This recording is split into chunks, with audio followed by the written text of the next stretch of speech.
Hello popular, this is your Ayush भैया and आज की वीडियो में हम लोग पढ़ने वाले तुम्हारे क्षितिज बुक का सबसे पहला कविता जिसका नाम है सूरदास जी के पर। तो वीडियो को पूरा एंड तक जरूर देखना क्योंकि वीडियो के एंड में मैं तुम लोगों को इस कविता के कुछ इंपॉर्टेंट क्वेश्चंस भी प्रोवाइड करने वाला हूँ। तो वीडियो को छोड़ के जाने की गलती बिल्कुल भी मत करना। और हाँ, वीडियो शुरू करने से पहले बस एक रिक्वेस्ट करूंगा कि जितने भी व्यूज हो गए इस वीडियो में कोशिश करना ज्यादा से ज्यादा तुम लोग सब्सक्राइब कर दो यार, क्योंकि तुम लोगों के लिए बहुत मेहनत करता हूँ। लिटरली थोड़ा सा भी वीडियो हेल्पफुल लगेगा ना तो सब्सक्राइब जरूर करना। तो अब आराम से चुकू मुकू बैठो एंड आज की 3D एनिमेटेड वीडियो का मजा लो।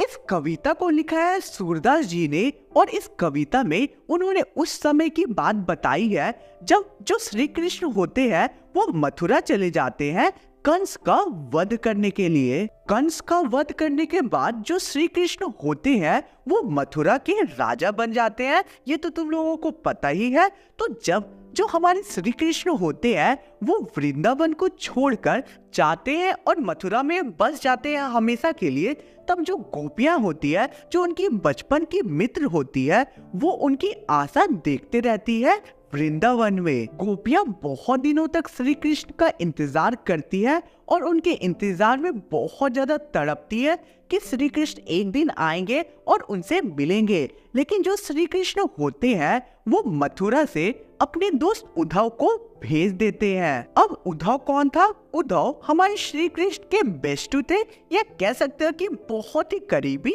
मित्र थे। तो श्री कृष्ण उद्धव को योग साधना का संदेश देकर भेज देते हैं। योग साधना का अर्थ होता है कि ध्यान के माध्यम से भगवान को प्राप्त करने का मार्ग। तो होता क्या है कि जब श्री कृष्ण की जगह गोपियां उद्धव को देखती है योग साधना का संदेश के साथ, तब जो गोपियां होती है वो बहुत ही ज्यादा क्रोधित हो जाती है और फिर उद्धव को बहुत ही खड़ी खोटी सुनाने लगती है, यानी कि अपना सारा गुस्सा उद्धव पे निकालने लगती है। तो इस पूरे कविता में हम लोग सिंपली यही देखेंगे कि जो गोपियां होती है वो योग साधना का जो संदेश होता है जो उद्धव लाते हैं उसे मना करती है, यानी कि बेसिकली हम लोग उद्धव और गोपियों के बीच हो रही बातचीत के बारे में इस पूरे कविता में जानेंगे। तो बिना कोई टाइम वेस्ट किए चलो शुरू करते हैं इस कविता के लाइन बाय लाइन एक्सप्लेनेशन को।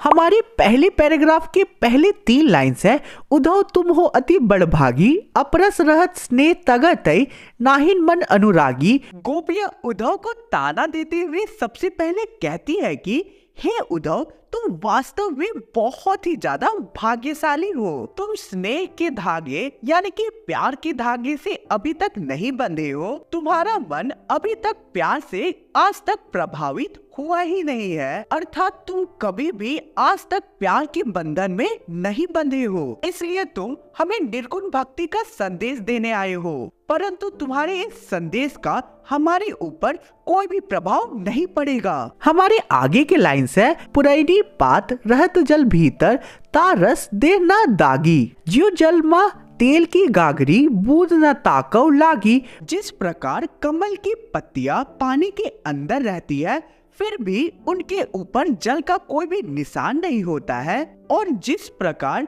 तेल की मटकी जो चारों तरफ से तेल से सनी होती है उसके ऊपर भी जल नहीं टिक पाता है, उसी प्रकार से तुम्हारा इस संदेश का हमारे ऊपर कोई भी प्रभाव नहीं पड़ेगा, क्योंकि हम सब कृष्ण प्रेम में इतना ज्यादा लीन है कि हम पर तुम्हारे कोई भी संदेश का कोई भी प्रभाव नहीं पड़ने वाला है। प्रति नदी में पाव न बरचाओ, दृष्टि न रूप परागी, सूरदास अबला हम बोरी, गुड़ चाटी जो पागी।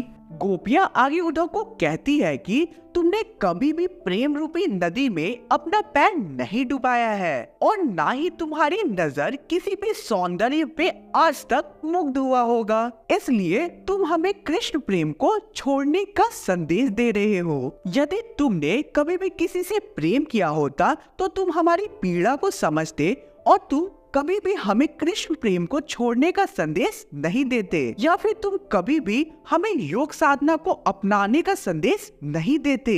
गोपियां आगे कहती है कि हम तो भोली भाली स्त्रियां हैं जो कि कृष्ण प्रेम में मुग्ध हो चुकी है, यानी कि हमें कृष्ण प्रेम के अलावा कुछ नहीं दिखता है। हमारे लिए कृष्ण प्रेम ऐसा है जैसे कि एक चींटी गुड़ से लिपटी होती है। अतः तुम कभी भी हमें कृष्ण प्रेम को छोड़ने के लिए विवश नहीं कर सकते हो। हमारे दूसरे पैराग्राफ के पहले 3 लाइन्स है, मन की मन ही मांझ रही, कहिए जाई कौन पे उद्धव, नाही परत कही, अवधि आधार आस आवन की, तन मन बिथा सही। चलो इन 3 लाइन्स के मतलब समझ लेते हैं हम लोग। कवि आगे कहते हैं कि कृष्ण द्वारा उद्धव के माध्यम से जो संदेश गया था गोपियों को, उसे सुनकर जो गोपियां हैं वो कहने लगती है कि कृष्ण से मिलने की हमारी जो इच्छा है वो हमारे मन में ही अब रह जाएगी। हे उद्धव, तुम अपना उपदेश देते रहो, लेकिन उसका हमारे ऊपर कोई भी फर्क नहीं पड़ेगा, यानी उस संदेश का हमारे ऊपर कोई भी प्रभाव नहीं पड़ने वाला है, क्योंकि हमारे मन में, हमारे दिल में, हमारे हृदय में कृष्ण प्रेम की कई परतें चढ़ चुकी है। तुम्हारे निर्गुण ब्रह्म को अपनाने का ये संदेश को सुनकर हमें ऐसा लग रहा है जैसे हमने व्यर्थ में ही अपना समय गवाया कृष्ण के इंतजार में। हमारे तन मन ने विरह की आग को सही है। अब हमारे आगे की 3 लाइन्स है, अब इन जोग संदेशनी सुनी सुनी, बिरहनी बिरह दही, चाहती हुती गुहारी, जितही तय उत्तय धार बाही, सूरदास अब धीर धरी, क्यों मर जाता ना लाही। चलो यार, इन 3 लाइन्स का भी मतलब हम लोग बहुत ही अच्छे से समझ लेते हैं।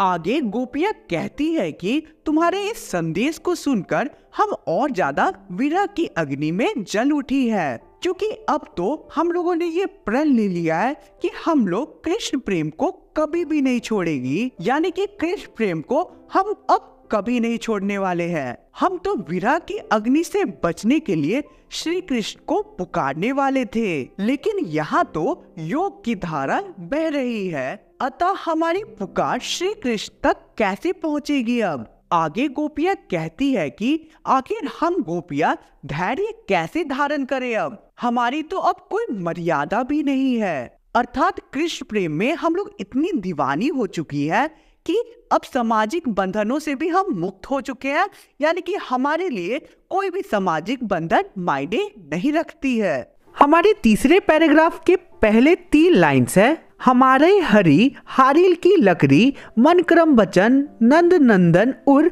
या दृढ़ करी पकड़ी, जागत सोवत स्वप्न दिवस निसी, कान्हा कान्हा जगरी। चलो इन 3 लाइन्स का मतलब हम लोग समझ लेते हैं। गोपियां अब उद्धव को आगे बोलती है कि कृष्ण प्रेम तो हमारे लिए हारिल पक्षी के पैरों में पकड़ी लकड़ी के समान है। मतलब कि हारिल पक्षी जैसे एक लकड़ी को अपने पैरों में बहुत ही अच्छे से दबोच के रखती है, पकड़ के रखती है, वैसे ही हम लोगों ने भी कृष्ण प्रेम को बहुत ही अच्छे से पकड़ कर रखा है, और कृष्ण प्रेम को हम कभी भी नहीं त्यागेंगे।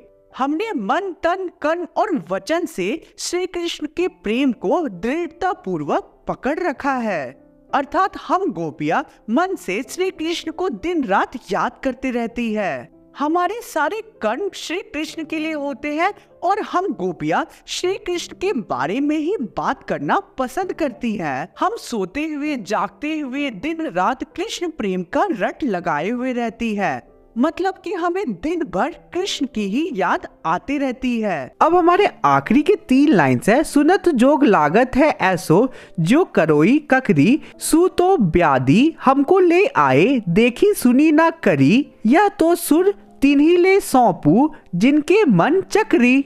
चलो इन 3 लाइन्स का अच्छे से पोस्टमार्टम कर लेते हैं हम लोग। गोपियां आगे कहती है कि तुम हमारे लिए इस निर्गुण योग साधना को अपनाने की बीमारी कहाँ से लेके आए हो। हमने तो इस बीमारी के बारे में ना ही सुना है, ना इस बीमारी को देखा है। इसके बारे में सुनना ही हमें ऐसा लगता है जैसे कि किसी ने हमें कड़वी ककड़ी खिला दी हो। जिस तरह से कड़वी ककड़ी को खाया नहीं जा सकता, उसी तरह कृष्ण प्रेम को भी कभी भी छोड़ा नहीं जा सकता है। और उसे छोड़कर कभी भी योग साधना के मार्ग पे नहीं चला जा सकता है। अंत में गोपियां उद्धव को कहती है कि हे उद्धव, तुम ये संदेश जाकर उन लोगों को दो जिनका जो मन है वो स्थिर नहीं रहता है और चक्री के समान घूमता रहता है, या कह सकते हो कि चंचल रहता है। तो हमारे आखिरी पैराग्राफ के पहले 4 लाइन्स है, हरी है राजनीति पढ़ी आए, सुमझी बात कहत मधुकर के, समाचार सब पाए, एक अति चतुर होते पहले ही, अब गुरु ग्रंथ पढ़ाए, बड़ी बुद्धि जानी जो उनकी, जोग संदेश पढ़ाए। चलो इन 4 लाइन्स का मतलब हम लोग बहुत ही अच्छे से समझ लेते हैं। गोपियां उद्धव के योग साधना के संदेश को सुनकर आपस में ही बात करने लगती है कि हे सखिया, कृष्ण ने मथुरा जाके राजनीति पढ़ ली है। कृष्ण राजनीतिक चीजों में बहुत ही ज्यादा तेज हो चुके हैं। उद्धव, तुमने कृष्ण द्वारा भेजा हुआ संदेश अब हमें बता दिया है।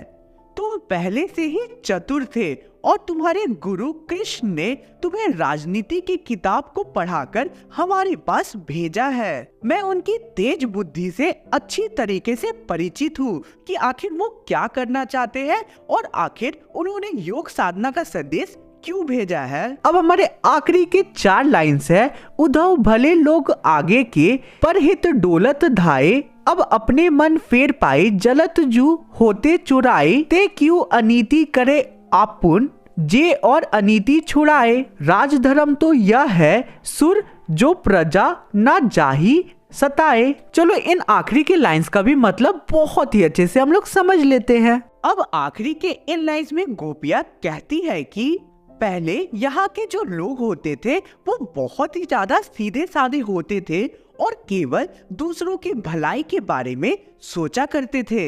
हमें तो तुम भी एक भले मनुष्य दिख रहे हो। कृष्ण को ये बोल देना कि वो हमारा जो हृदय है, दिल है, वो वापस लौटा दे जो उन्होंने चुराया था। यानी कि हमारे पास एक ही दिल था, वो भी कृष्ण ने चुरा लिया है। अब आखिर हम किस मन से निर्गुण योग साधना का उपासना करें? वो जो दूसरों को नीति सिखाते हैं, दूसरों को ज्ञान देते हैं, आखिर आज वो हमारे साथ अन्याय क्यों कर रहे हैं?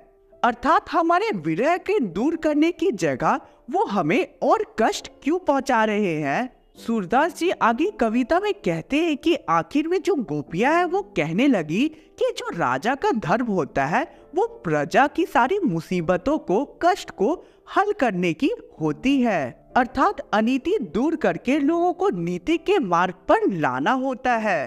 पर उद्धव, तुम हमें नीति के मार्ग से हटाकर अनीति के मार्ग पर चलने को बोल रहे हो। उद्धव, हम तुम्हारे दिखाए गए मार्ग पे कभी नहीं चलेंगे। यानी कि हम कोई भी कीमत पे, किसी भी कीमत पे कृष्ण प्रेम को नहीं छोड़ने वाले हैं। सो इसी के साथ आज की हमारी पूरी कविता कंप्लीट होती है। उम्मीद करता हूँ कि तुम लोगों को कविता बहुत ही अच्छे से क्लियर हो गया होगा। अब यार तुम लोगों ने चैनल को सब्सक्राइब किया है कि नहीं? कर लेना अगर नहीं किया होगा तो, क्योंकि तुम्हारा भाई तुम्हारे लिए बहुत ही ज्यादा मेहनत करता है। वीडियो को एक लाइक जरूर करना। अब तुम्हारे स्क्रीन में कुछ इंपॉर्टेंट क्वेश्चन आ रहे हैं। ये जो क्वेश्चन है एग्जाम पॉइंट ऑफ व्यू से काफी इंपॉर्टेंट हो सकते हैं। ठीक है, हो सकता है कि कोई क्वेश्चन मैच भी कर जाए और नहीं भी करेगा तो तुम लोगों को अच्छा खासा नॉलेज इस चैप्टर से मिल जाएगा अगर इन क्वेश्चन को तुम लोग सॉल्व करते हो तो। लिंक डिस्क्रिप्शन में गिवन है टेलीग्राम चैनल का। आंसर चाहिए हो तो टेलीग्राम ग्रुप ज्वाइन कर लेना, वहाँ डॉक्यूमेंट के फॉर्म में तुम लोगों को आंसर प्रोवाइड कर दूंगा। और हाँ, तुम लोगों ने मुझे इंस्टा पे फॉलो किया है कि नहीं? कर लेना यार, अगर नहीं किया होगा तो। चलो मिलते हैं किसी और वीडियो में। Thanks for watching the video.